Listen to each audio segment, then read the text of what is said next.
and that on the whole, it is better to put AI security within the broader context of cybersecurity.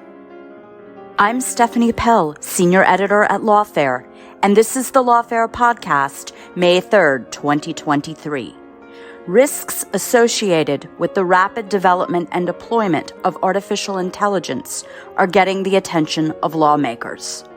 But one issue that may not be getting adequate attention by policymakers or by the AI research and cybersecurity communities is the vulnerability of many AI-based systems to adversarial attack. A new Stanford and Georgetown report, Adversarial Machine Learning and Cybersecurity, Risks, Challenges, and Legal Implications, offers a stark reminder that security risks for AI-based systems are real and recommends actions that developers and policymakers can take to address the issues. I sat down with two of the report's authors, Jim Dempsey, Senior Policy Advisor for the Program on Geopolitics, Technology, and Governance at the Stanford Cyber Policy Center, and Jonathan Spring, Cybersecurity Specialist at the Cybersecurity Infrastructure Security Agency, or CISA. We talked about how AI-based systems are vulnerable to attack, the similarities and differences between vulnerabilities in AI-based systems and traditional software vulnerabilities, and how some of the challenges and problems with AI security may be social as much as they are technological. It's the Lawfare podcast, May 3rd. Jim Dempsey and Jonathan Spring on adversarial machine learning and cybersecurity. One of our guests today, Jonathan Spring, is currently a cybersecurity specialist at CISA, but his participation in the workshop that led to the report predated his time at CISA. The views he expresses today are his views and don't necessarily reflect the views of CISA or the U.S. government. I'd like to start by having you talk about why this report was written. What are some of the concerns surrounding the vulnerability of many AI-based systems to adversarial attack? Stephanie, it's Jim. I'll jump in on that. I started getting into this issue back in 2021. I focus in my work on cybersecurity policy. Back when I started looking at this issue, I was familiar with the bias issues around AI. I was familiar with the mistakes in facial recognition, et cetera. But I hadn't looked at it from the adversarial perspective. That is, what happens if somebody intentionally tries to attack a system? And working with Andy Grotto at the Cyber Policy Center at Stanford, we started taking a look and looking at the technical literature written, in fact, by Jono and others. And I was astonished. I was really surprised to find out how remarkably fragile a lot of AI models are, particularly AI based upon machine learning techniques, which we're now, of course, increasingly familiar with given the emergence of ChatGPT and the other open AI products. But it turns out that an adversary can readily fool, particularly the classifier systems, image recognition, voice recognition systems, completely fool them into misreading the input. So a stop sign along the road marked with a few pieces of graffiti, the machine will read it as speed limit 45. That was a Berkeley study. Lots of studies showing how easy it was to fool image classifiers, that you present it with what to the human eye looks like one image and the machine completely misreads it because of data imperceptibly hidden in the image. And this has profound implications, obviously, as AI is becoming woven into so much of our governmental, commercial, personal tools that we're obviously dependent upon. And Andy and I wrote a paper looking at this from a policy perspective and how should the cybersecurity policy and AI policy governance development? How should it address this security issue? Meanwhile, Jono and others had been writing about this from a technical standpoint, and folks at Georgetown, particularly Andrew Lone, had been also writing on AI security from a policy perspective. And so we decided last year to sort of pool our efforts and to bring together a workshop. We'll talk a little bit more about the composition of some remarkable group that we brought together. But the idea was, let's dig deeper. Let's keep this discussion going. Let's keep refining our thinking around how to understand, how to describe, and then how to address the vulnerability of these AI, particularly machine-based systems. Jono, do you have additional thoughts to add at this point about the vulnerability of many AI-based systems to adversarial attack? Sure, Stephanie, thanks. And thanks for hosting us. Thanks, Jim, for working with us on this. It's been a real pleasure to work with such a great policy expert. I'm more of a traditional cybersecurity practitioner, vulnerability management, network forensics, that sort of a thing. From that perspective, why we wrote the report is to do with a couple of things. So, of course, when managing risks, managing vulnerabilities, it matters if the systems are important. AI systems are clearly important in the world right now. At the same time, AI systems are software systems. And we know from lots of different aspects of computer science, cybersecurity, practice, incident response, that all software has vulnerabilities. We don't expect the software systems that are AI systems to be any different. But at the same time, my experience and my understanding is that the machine learning engineering and the AI engineering communities, while very sophisticated, are not well connected to the security operations community. And so I think that this report highlights some of those connection issues, right? One of the things in the report is these social connections are very important. And in my work around vulnerability management, that is also ends up being a lot of the importance, communication, similar language, similar expectations. And this is a complicated area. It's important that we got such a large number of experts to come together and share their different expertise and make those connections. But that was what was important about the report to me. So I'd like to talk then a little bit more about the workshop and the folks that were involved in it. Both of you are listed on the report as workshop organizers. Can you talk a little bit about the workshop process and the multidisciplinary group of participants that came together for both the workshop and for the report writing? Well, for me, one thing that was important was that we needed to get, and we did get, at the table industry people who are actually building the technology and who are supporters, believers in the technology, but who recognize as well these security issues. And I wanted to get government people there. So, my traditional approach on approaching any issue is I'm currently in an academic setting, but I really, really want to know what's happening on the ground.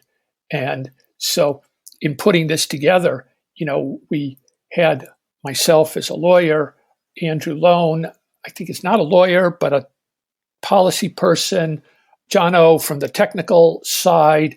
We had Ram Shankar Siva Kumar from Microsoft.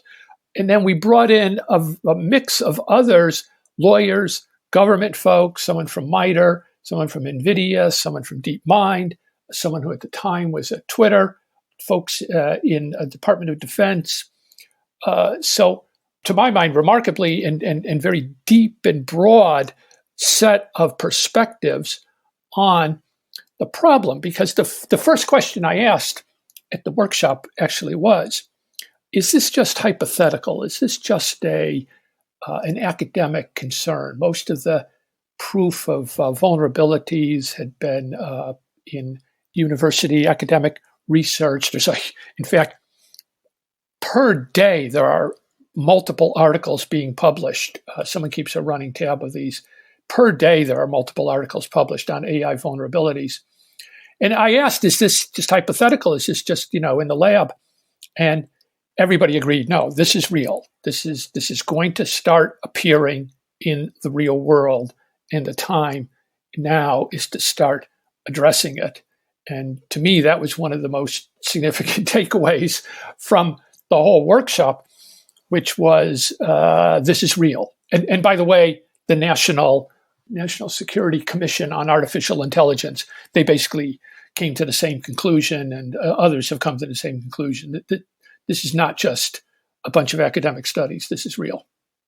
So I was very glad to see that in the introduction to the report, you all defined some key terms. And to aid our discussion today, can you tell us what is meant by, for example, AI system, and AI vulnerability? How is the report defining those terms?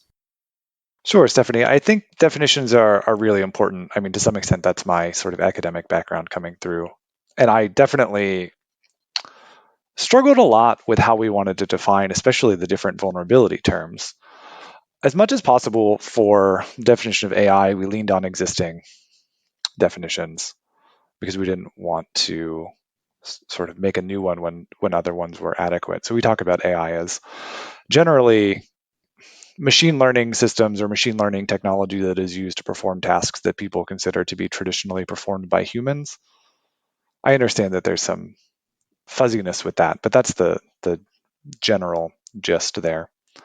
An AI system is any system that's using one of these models as some sort of important component. And so obviously it's a giant software system with a bunch of different parts, maybe a cyber physical system, sensors, etc. But something that is using one of these statistical models built with machine learning methods.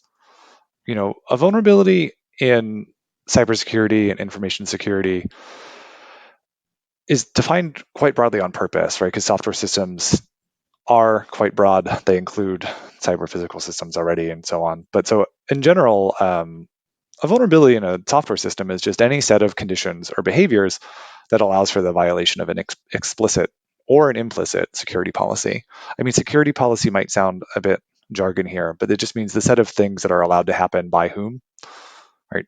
Implicit is an important qualifier there because for various technical reasons, but also various social reasons, we can't totally enumerate the list of who could do what that's allowed, right? It would be impossible to list that whole thing. So sometimes you find out that a security policy has been violated because someone is able to do something that you didn't expect them to do, but you hadn't written that down yet.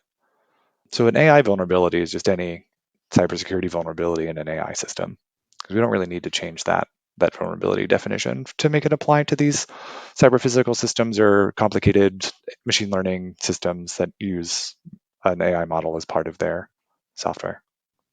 Stephanie, implicit in all of what, or explicit in all of what Jono was saying is, we placed AI within the broader context of software cybersecurity. That certainly in the report that Andy and I did in 2021, we said it would be a big mistake to think that you have cybersecurity over in one vertical and then you have AI security over in another vertical, and somehow you have to reinvent or redefine or reimagine security for AI. As Jono said, AI models, AI products are software, and we have a framework, or it's still evolving, but a framework for cybersecurity. And that on the whole, we'll talk about some of the differences, but on the whole, it is better to put AI security within the broader context of cybersecurity. And I would note, before we continue, that the report also defines a high-risk AI system. Can you tell us how that term is used? So thanks, Stephanie, for pointing that out. A high-risk AI system is certainly an important subset of AI systems to talk about. The general way that we talked about that at the workshop and that the readout talks about this is that any AI system, right, so any software system that uses a machine learning model, et cetera, like we just said, that is intended to automate or influence some important or socially sensitive decision, right? So certainly you see things that affect housing decisions, credit, employment, healthcare. Those systems have an outsized impact on human well-being, human safety, right? And we just wanted to call those out as particularly important systems to be aware of. as we note in the report, there is focus on those systems from a fairness perspective, and we wanted to highlight the overlap in both intent and impact that, those are high risk for fairness discussions that are important to pay attention to. They're also important to pay attention to from any sort of security perspective. Of course, fairness and security are not really separable from a technical perspective. And so that's the sort of system that we are talking about as a high risk system. At the beginning of the report, the authors note that although the repertoire of attacks studied by adversarial machine learning researchers is expanding, many of these attacks are still focused on lab settings, and a holistic understanding of vulnerabilities in deployed systems is lacking. So while the workshop participants generally shied away from suggesting a need to impose sweeping regulatory changes, everyone agreed that the risk of attacks on AI systems is likely to grow over time, and thus it's important to begin developing mechanisms for addressing AI vulnerabilities now. And a large portion of the report is thus a set of recommendations in 4 parts, and I want to talk to you about each of these parts. But before we do, I'd like to talk about an observation also made at the beginning of the report. And it is that at a high level, we emphasize that although adversarial machine learning is a complex field with highly technical tools, the problems posed by AI vulnerabilities may be as much social as they are technological. Can you give us some greater insight into this observation? I think the first element of that is awareness. And we see it now, actually, with this phenomenally rapid rush to deploy in a wide range of contexts the tools and products developed by OpenAI. And you've just seen, announcement after announcement after announcement in the past 3 or 4 months since November of last year of new inclusion in Bing and now inclusion in 365, Microsoft 365, and the Open AI API, which is allowing many, many companies to use this, et cetera, et cetera. And the first sort of social hurdle or social issue is, are people adopting these systems really aware of the vulnerabilities that they may be taking on board? And with the pressure, the sort of competitive pressure, the business pressure, market pressure to utilize AI more and more, faster, cheaper, better, are companies, developers, product managers, executives even aware fully of the risks that are entailed with these systems? And I think our shared conclusion was no, all too often they are not aware of the risks. And do they have systems in place to mitigate those risks, to identify them and mitigate them? No, too often they don't. Those are cultural issues, corporate cultural issues. They are social issues. They're not technological issues, and they're not really legal issues either. I'd like to highlight another layer at which this might not be obvious to all of the listeners here.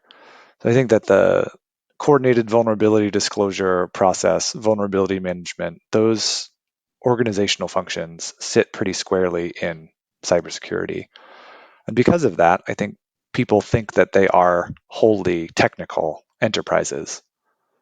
And while we do use, our own jargon, it is technical, it is about what the computers are doing or what can be done to them.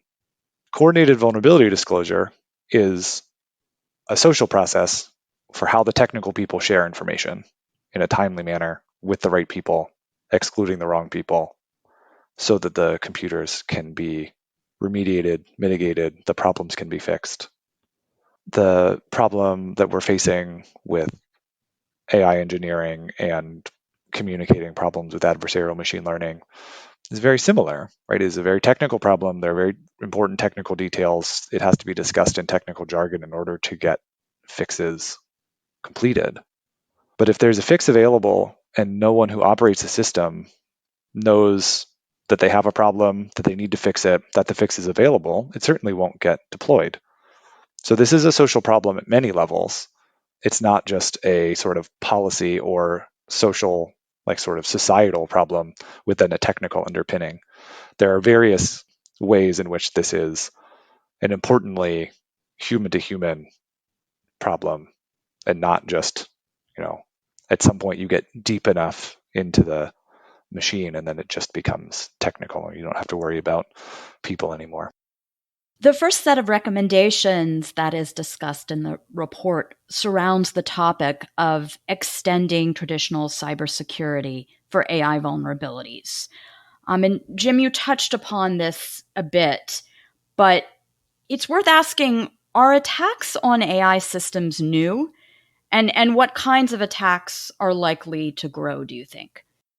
So you're right. At some level, they're not new. Certainly, when you think about spam filtering, for example, you could argue that for quite a while now, spam filtering has had elements of artificial intelligence to it. At least it's been algorithmically, probabilistically based. And for as long as defenders have been doing spam filtering, malicious actors have been working to evade spam filters. And, that's part of the landscape, part of the cybersecurity landscape now.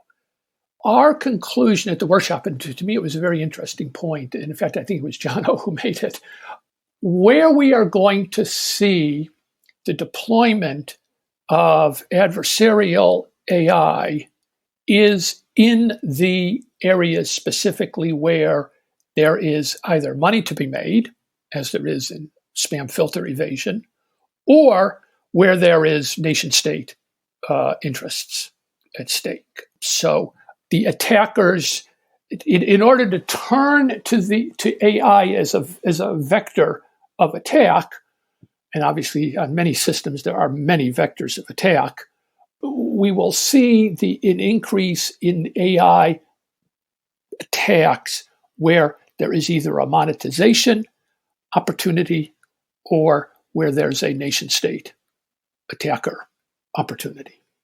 And you have to worry, obviously, and the DoD, the Department of Defense, is clearly worried about weapon systems, which are, becoming increasingly interwoven with multiple AI-based systems. That's an area of high criticality and high payoff for the adversary who successfully compromises the AI-based systems of its opponent. Jim summarized that quite well, right? There's both this aspect of there's nothing new under the sun, everything has some sort of way you can connect it.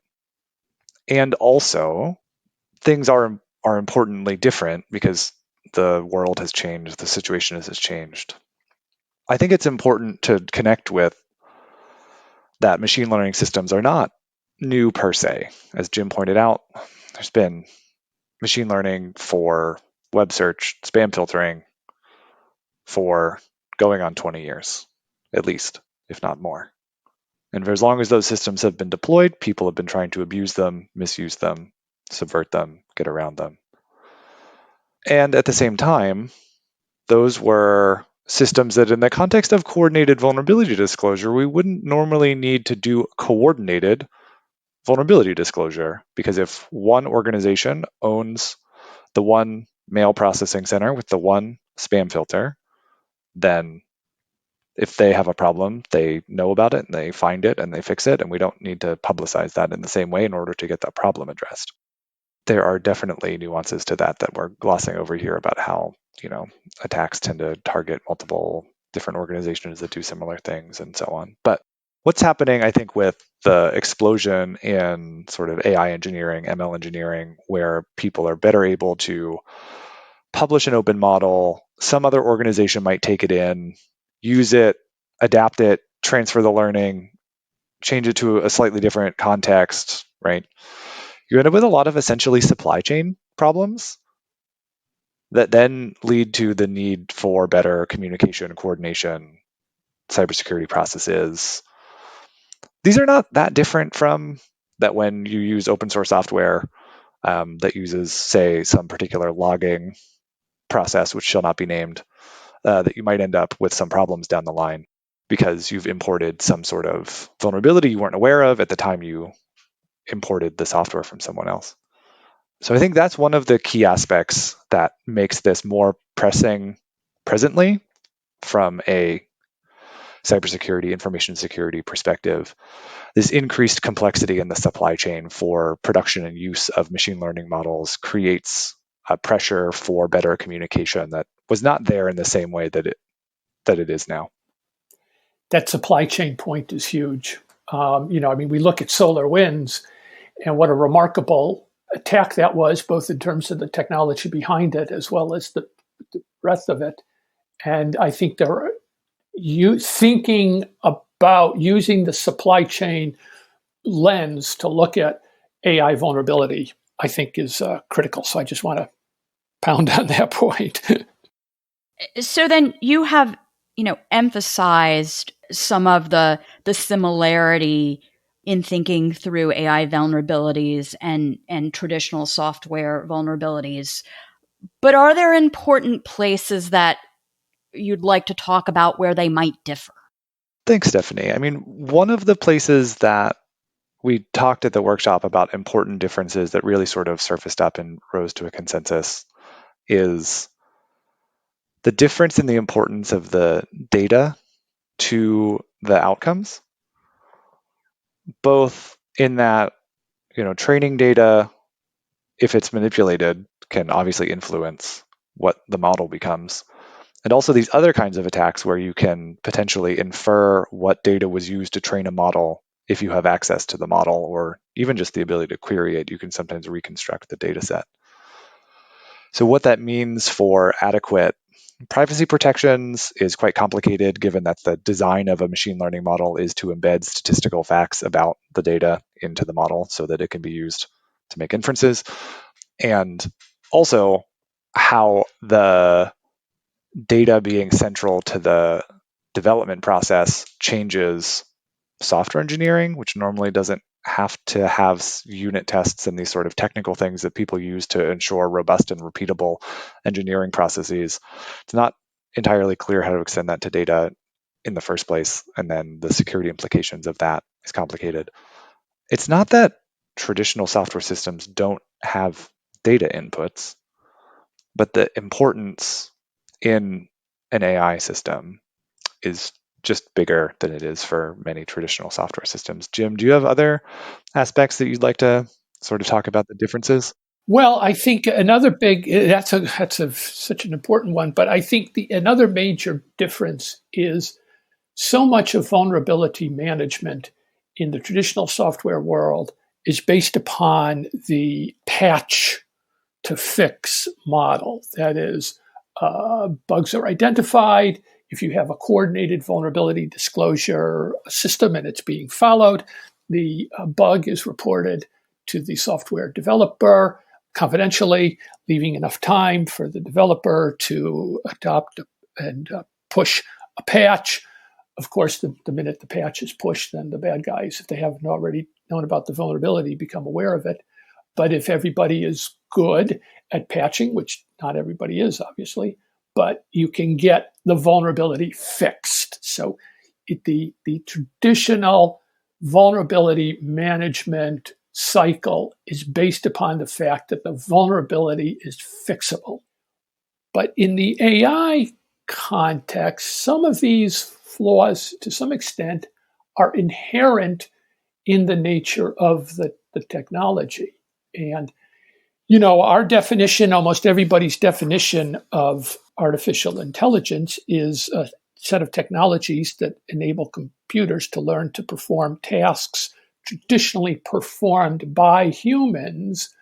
But the critical point to appreciate here is that AI does not do those tasks the way a human would, and that the AI functions fundamentally differently in some ways from the human brain. Even though we talk about neural networks, the neural networks in AI don't actually work like the neural networks in the brain, et cetera, et cetera.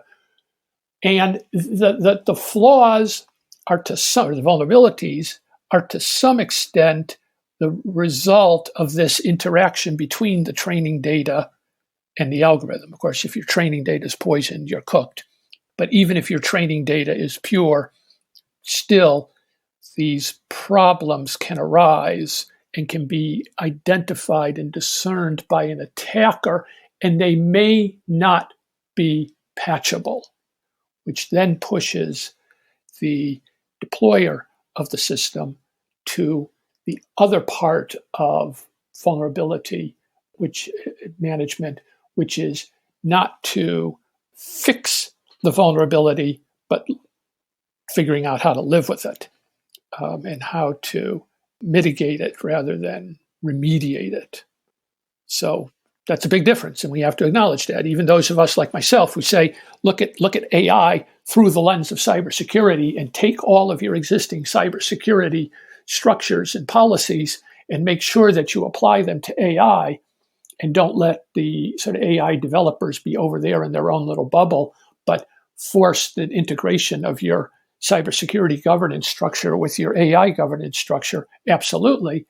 I still believe that's the way to address AI vulnerability within the context of existing cybersecurity frameworks. But you do have to acknowledge that there is this very different nature, which dictates some different trade-offs in the sort of cost-benefit analysis, because sometimes the only way to get rid of the vulnerability is to tear the whole damn thing out and build it all over again, which can be highly disruptive because the AI has become interwoven with so many other functions inside of an organization. I found that to be a really interesting observation. Jono, did you want to add? Stephanie, I would like to. I mean, I was a little bit of the sort of terminology task driver for this, and so Jim might be, having some flashbacks about being annoyed at me. But the traditional software vulnerability management is doing more work than people might expect. So traditional for workshop participants really meant desktops, phones, servers, right? There's a whole other breadth of cybersecurity that is industrial control systems, cyber physical robots, medical systems, all of these other things that are also non-traditional cybersecurity systems are also not actually very well integrated into the mainstream of cybersecurity operations, and have some similarities with some of these things. So I just wanted to point out that cybersecurity maybe doesn't have the best tools for the sort of safety engineering that Jim is talking about, for making sure that the system is resilient and robust and doing the mitigations and making sure the ability to do those is designed in from the beginning ahead of time. But some of the safety engineering folks in industrial control systems and so on have that expertise, and cybersecurity is working to bring that in and integrate that. And I wonder, and I don't think that the workshop had a complete answer here, because we just, there's so much to talk about. But just to flag for folks that there's, within all of these, within the ML engineering community, within the policy community, within the cybersecurity community, of course, there's different subgroups that might not all be able to be in contact. And I'm interested to some extent in, how much the AI vulnerabilities are not the same as traditional cybersecurity vulnerabilities, but might have interesting similarities with other non-traditional cybersecurity vulnerabilities. But we weren't totally able to explore that in the paper. But I think it's flagged there in the definition of what we count as a traditional cybersecurity vulnerability. So notwithstanding all of these challenges, the report does make some recommendations with respect to addressing vulnerabilities in AI systems. Can you talk about some of those recommendations? That's a great question about the different recommendations. There's 4 broad categories of recommendation and some smaller details in there, but the high level, it's extending traditional cybersecurity for AI vulnerabilities, improving information sharing and organizational security mindsets, clarifying the legal status of AI vulnerabilities, and supporting effective research to improve AI security. Are any of those that you'd like to talk about in some more detail? I think the fourth one is quite interesting to me. So there are at least 3 parts And of course, the workshop is not exhaustive, but these are three things that the workshop participants flagged as important to supporting effective research to improve AI security. So improving the collaboration between adversarial machine learning researchers and cybersecurity practitioners. Public efforts to promote AI research should emphasize AI security, including potentially some funding or increased funding for open source tooling that can promote more secure AI development. And finally, that policymakers should move beyond simple standards writing towards providing test beds or enabling audits for assessing the security of AI models. Jim, did you have a favorite recommendation? Well, as I always say, I'm a lawyer, not a technologist. So we spent considerable time at the workshop talking about the legal framework. And at the end of the day, we adopted the sort of, legal precautionary principle of let's do nothing for now. And again, it fit with the overall theme of the workshop and the report, which is we have a lot of processes, we have a lot of governance structures, let's make them work. Or in the case of information sharing, we know how to do information sharing. Let's make information sharing work in the context of discussions company to company, peer to peer around vulnerabilities. But in the legal context, high risk systems we define, among other things, to focus on those systems that make decisions about people, employment, credit, housing. And we have laws on all of those that prohibit discrimination. And the Federal Trade Commission, the Equal Employment Opportunity Commission, the Department of Justice, the Consumer Financial Protection Bureau have all issued guidance. The New York State Commissioner for Insurance has issued guidance. All of them basically saying the use of AI-based systems to make decisions about who to hire, about who to rent an apartment to, about who to give a loan to, those decisions are all covered by existing law. And of course, in all of those areas, algorithms have been used for a long time. I mean, your FICO score is determined by an algorithm. And in all of those cases, the regulators, the enforcers of those laws have said, just because it's got the label AI slapped onto it, some things that have the label AI slapped on them may not be, true machine learning based systems, but simply sophisticated algorithms. But calling it AI does not create this law-free zone. You are not somehow exempt from the rules of accountability and non-discrimination that apply. And we also took a bit of a deep dive on the Computer Fraud and Abuse Act, a statute which you know very well, Stephanie, and a statute that has obviously been quite controversial over the years as applied to security researchers. Again, recent guidance on that from the Supreme Court in the Van Buren case, recent guidance on that from the Department of Justice, saying that it will not seek to prosecute good faith security researchers. On the other hand, fairly aggressive use in many respects of that authority by the U.S. Department of Justice against nation-state actors and ransomware, et cetera. So we said it's just too early to legislate. And particularly with the CFAA, any changes to that could have wide-reaching ramifications and all kinds of unintended consequences and throw us back into the stew of what's legitimate research and how should good faith security researchers be treated. We decided we just cannot open that can of worms now. It is just premature. The existing laws, including the Federal Trade Commission Act's unfair and deceptive practices prohibition, as well as the anti-discrimination laws, as well as arguably the False Claims Act in terms of systems provided to the government under government contracts. All of those laws, let's just work with them, apply them. They more or less work, sort of with an emphasis more on the more working than less working. And at the end of the day, we did say that enforcement agencies, the regulatory agencies, do need to continue to clarify how AI-based security concerns fit into their existing regulatory structures, but just not the kind of thing that Congress can, at this point, have much meaningful to offer.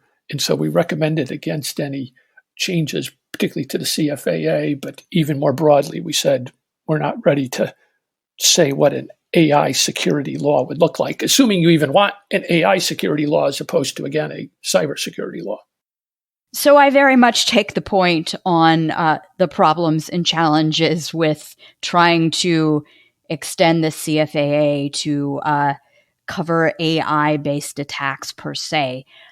But you do talk about in the report extending and adapting cybersecurity law to address AI vulnerabilities. And it seemed to me that while looking at this approach, you simultaneously recognize that, cybersecurity law was still in flux. And so there are some inherent challenges here.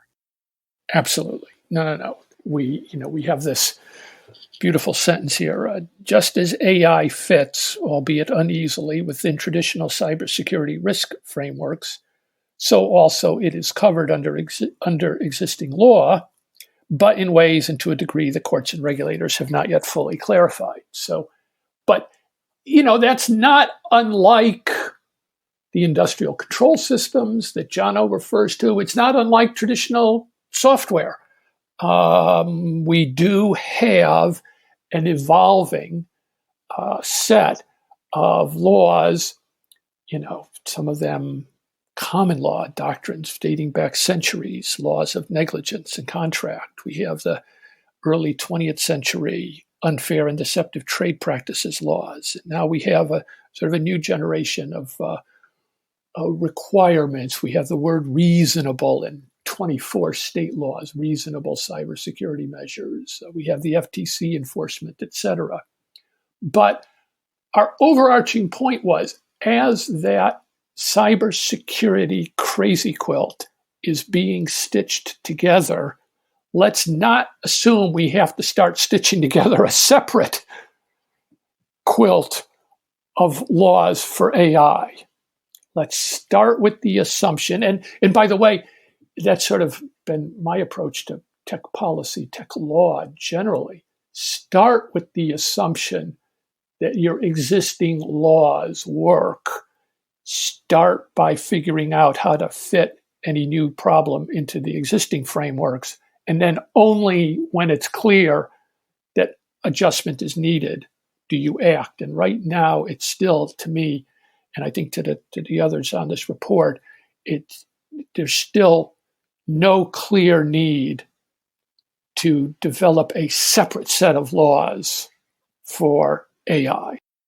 So, Jim, while the working group was meeting and engaging in discussions that led to this report, I know you're familiar with the fact that the Biden administration was in the process of developing the national cybersecurity strategy that ended up being released in March of this year, relatively shortly before this report was issued. And we learned in the national cybersecurity strategy that the Biden administration believes we should be developing new liability standards for software and more broadly be looking to shift responsibility onto those entities who are in the best position to secure our software and our systems. How might all of that touch upon or perhaps not touch upon AI security? Well, again, exactly. And going back to our theme, that law or set of policy, legal changes that address the question of software liability, that should be done with an eye to AI. But as John said, as we say in our report, AI products are software. And whatever we develop for software in general, and however we choose to define the standard of care, the first hurdle in you've written about this for Lawfare, Stephanie, the first hurdle that we need to cross to get to the promised land that's envisioned in the national strategy. The first hurdle is defining what is the standard of care. How do we define what is good enough software? Jono said, we don't expect and we're never going to get perfectly secure software, whether it's AI-based or otherwise. We're never going to get to perfection, so we're looking at something less than perfection. How do we define that? So far, we've come up with one word: reasonable, reasonably secure, reasonable technical, administrative, and physical measures to protect systems. So how do we define the standard of care? As we do that, in the course of addressing the software liability problem writ large, we need to keep in mind software systems.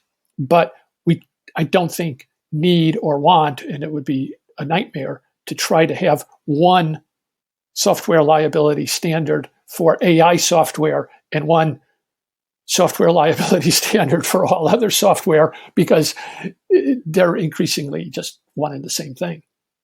Fair enough.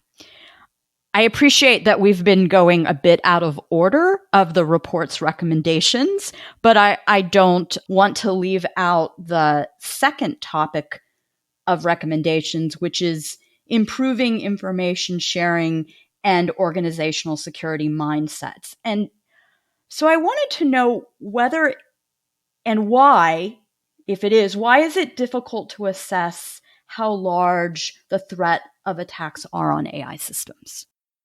Well, Stephanie, I mean, I know this sort of goes across some of the recommendations.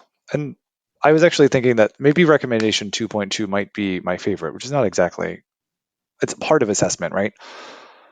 Without a security culture, without a real commitment to sort of build security in from the beginning, to build both incident management, which includes detection as well as reporting, but also vulnerability management, which includes detection, triage, reporting, and then broader communication structures, industry or trade groups, or just groups where like-minded people with similar problems can share their security issues in a trusted space. It becomes quite hard to assess what's going on. In traditional security assessments, the first thing that happens is you have to start looking for the problems before you can assess how bad they are. And it's unclear to us as the workshop went on, it's unclear if there's a regular, regimented sort of way that people are looking and then assessing, reporting, right? We talk a little bit in the report about the AI incident database. Incident to the cybersecurity community always means sort of computer security incident. And there's a whole set of structures around computer security incident reporting and response. That's what ASSERT is, Computer Security Incident Response Team, a team of people who do computer security incident response. But with the AI database, that community is looking more at sort of safety, fairness, robustness failures, which are obviously important and maybe are safety failures, but incident is used in a different way. And I know that I keep coming back to sort of terminology, and maybe that sounds a bit in the weeds. But of course, it's quite hard to communicate about how bad something is if one community is using one word in one way and another community is using exactly the same word but in a different way. That's exactly how we're going to end up with communication sort of at cross purposes, where we think we understand each other, but we're actually talking about different things. And I think that's why it's so hard to assess the state of affairs right now. The ML engineering and AI engineering communities have developed some of their own terms. Some of them overlap with the cybersecurity community for sure. Maybe Jim can talk about whether they overlap with the policy community. He's a much more well-versed in that than I am.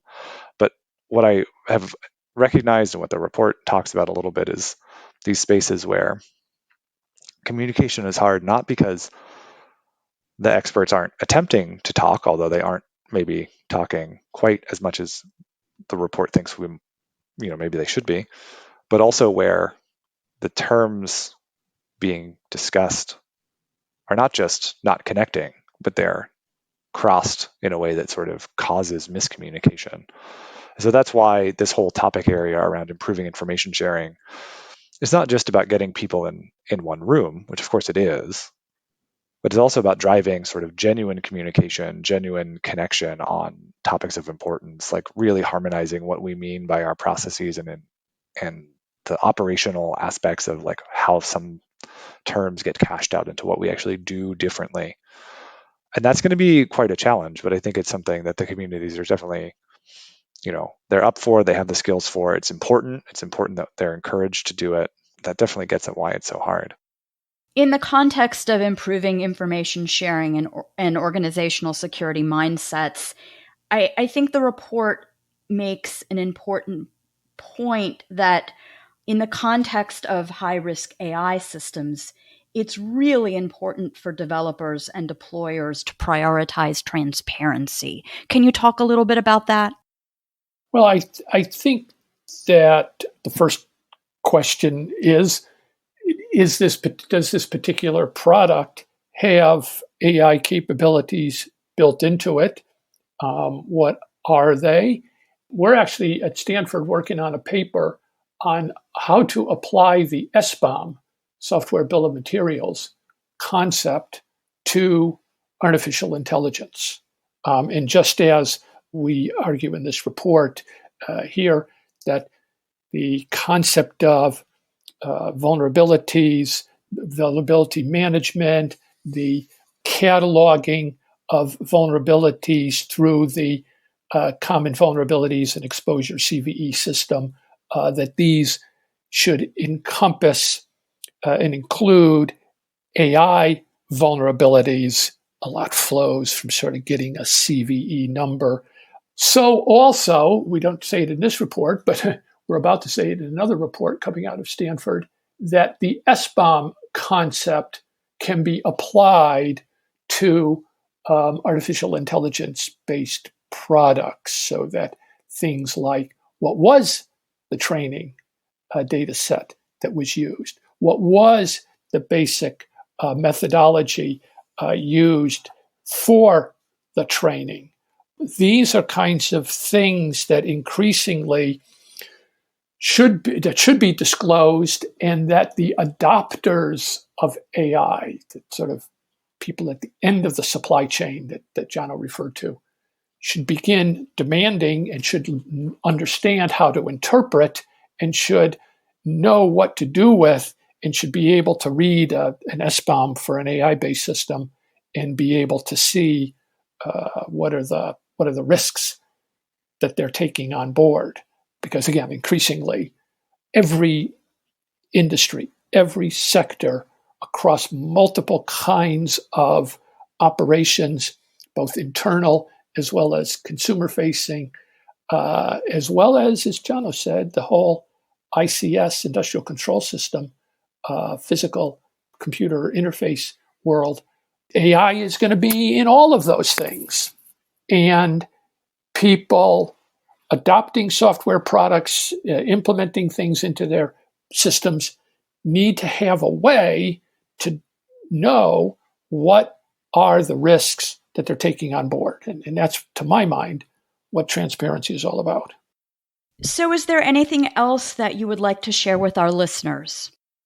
Well, just stay tuned. This is an extremely rapidly developing field. The amount that has happened since we convened our workshop last summer and today is just remarkable.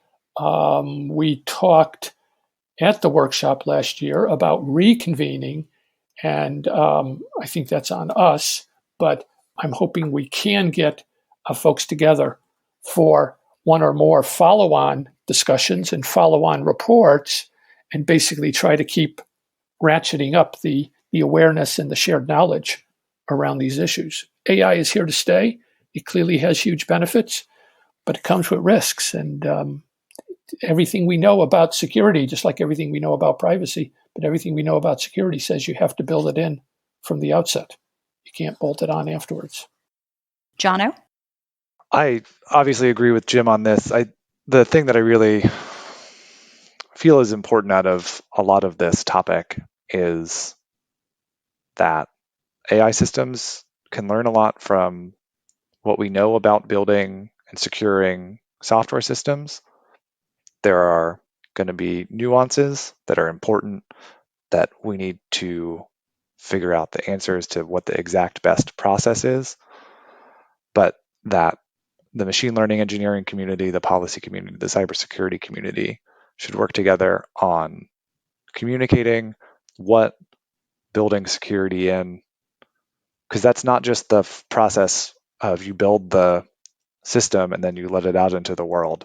Building security in means all of the processes for being transparent about the problems as they arise, for managing the vulnerabilities as they arise, for responsibly communicating with people who need to know what your development decisions were so that you can be transparent about it and people can make their asset management decisions, their usage decisions. And I look forward to continued development in this space where those three communities really come together and build a really great understanding of what it means to build security into AI systems through vulnerability management, transparency, all of the things that we talk about in the report. Well, thank you both so much for joining me. Thanks, Stephanie. Really great. Thanks, Jono. Yeah, thank you both very much. The Lawfare podcast is produced in cooperation with the Brookings Institution.